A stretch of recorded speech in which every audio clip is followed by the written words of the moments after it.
Keterbukaan hati adalah pintu masuk bagi cinta Tuhan untuk bertumbuh dan berkembang. Keterbukaan hati adalah kemauan untuk mengikuti kehendak dan bimbingan Tuhan.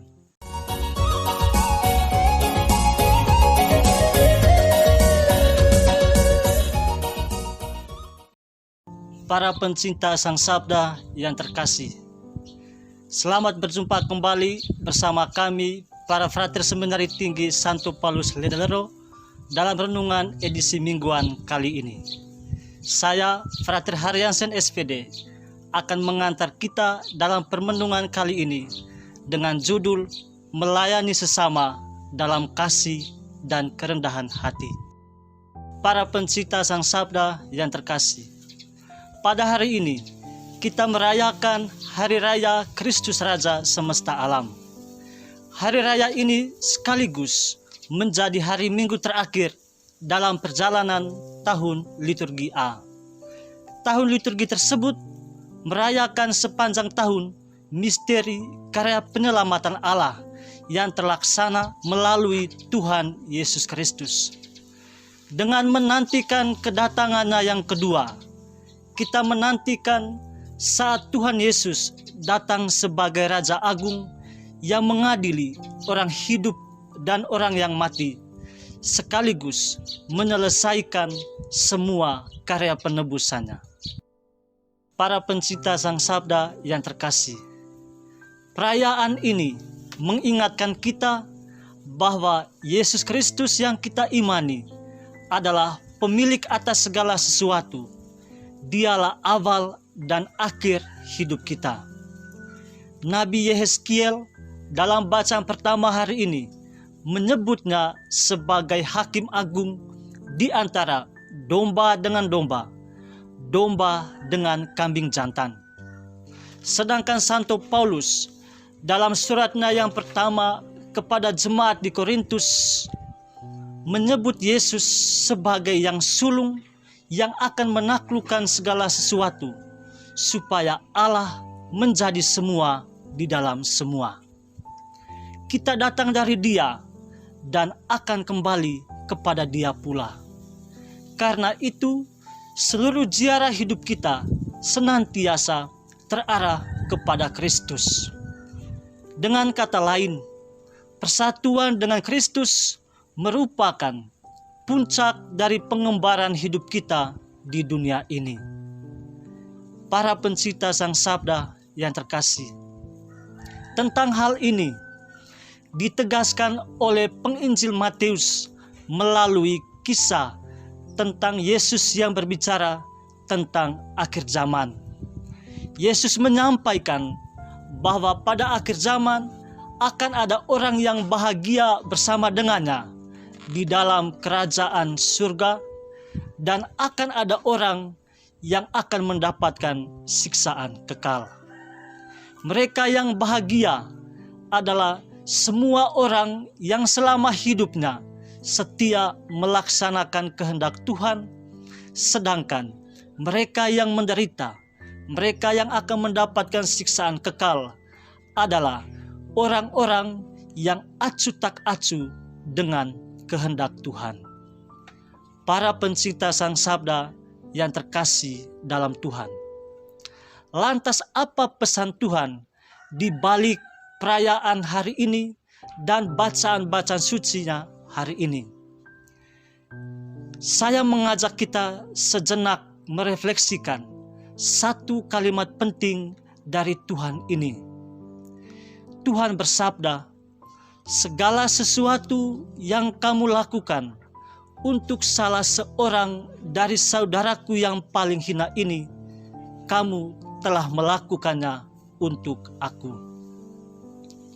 Siapakah saudaraku yang paling hina? Para pencinta Sang Sabda yang terkasih, saudaraku yang paling hina adalah mereka yang lapar dan haus, mereka yang tidak memiliki tumpangan, mereka yang telanjang, mereka yang sakit, mereka yang kehilangan harapan, dan mereka yang tinggal di dalam penjara. orang-orang yang digambarkan oleh Yesus ini adalah semua mereka yang hidup di dalam lingkaran penderitaan.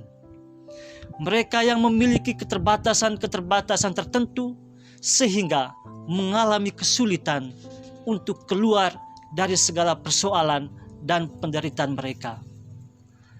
Melalui kalimat Yesus ini, sesungguhnya Yesus mau menekankan satu poin penting, yaitu bahwa panggilan hidup kita senantiasa terarah kepada sesama yang lain.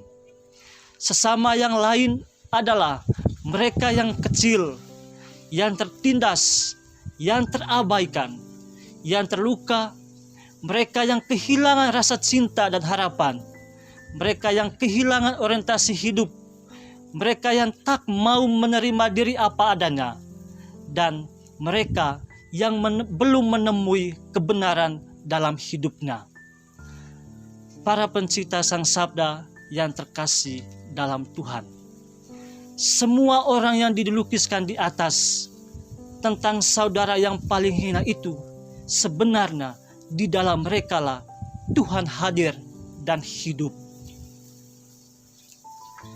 Para pencipta Sang Sabda yang terkasih, keterarahan kita kepada sesama mesti dilandasi oleh cinta yang sejati, cinta yang tidak sirna begitu saja, cinta yang tidak akan pernah kalah oleh badai yang menerjang, yakni cinta yang berasal dari Tuhan. Pertama dan utama, kita mesti menimba cinta dari Tuhan. Cinta Tuhan itulah sumber. Lalu kemudian cinta yang mengalir dari Tuhan itu kita salurkan kepada yang lain supaya dapat menikmatinya secara bersama. Memang dan barang tentu hal ini sangat sulit. Namun selalu ada yang jalan terbuka bagi mereka yang mau mencintai. Karena itu perlu ada keterbukaan hati. Keterbukaan hati adalah pintu masuk bagi cinta Tuhan untuk berkembang dan bertumbuh. Keterbukaan hati adalah kemauan untuk mengikuti kehendak dan bimbingan Tuhan. Para pencipta Sang Sabda yang terkasih, keterarahan kita kepada sesama mesti dilandasi oleh cinta yang sejati.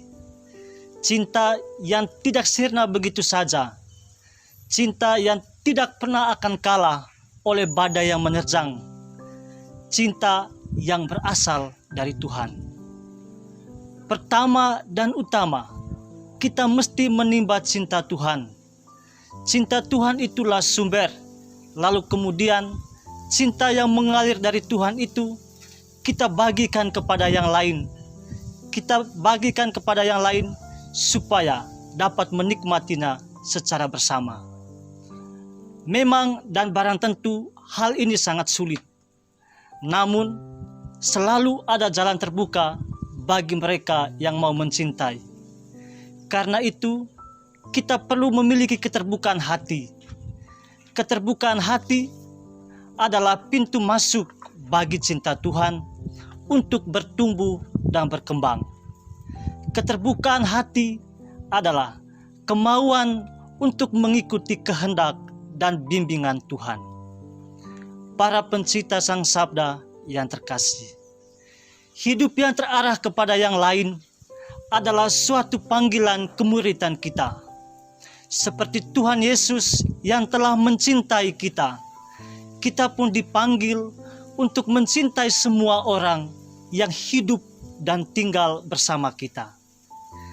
Inilah perintahku, supaya kamu saling mengasihi sama seperti aku mengasihi kamu. Cinta Yesus adalah cinta yang total. Tidak ada kasih yang lebih besar daripada kasih seseorang yang memberikan nyawanya untuk sahabat-sahabatnya. Para pencipta Sang Sabda yang terkasih, mari mencintai saudara Tuhan yang paling hina secara total. mencintai sampai pada titik di mana kita melupakan diri kita. Cinta kepada Kristus adalah cinta yang tertuju kepada yang lain. Ketika kita berhenti mencintai, di saat itulah cinta Kristus hilang dari kehidupan kita. Para pencinta Sang Sabda yang terkasih, mari melayani sesama dalam kasih dan kerendahan hati. Amin.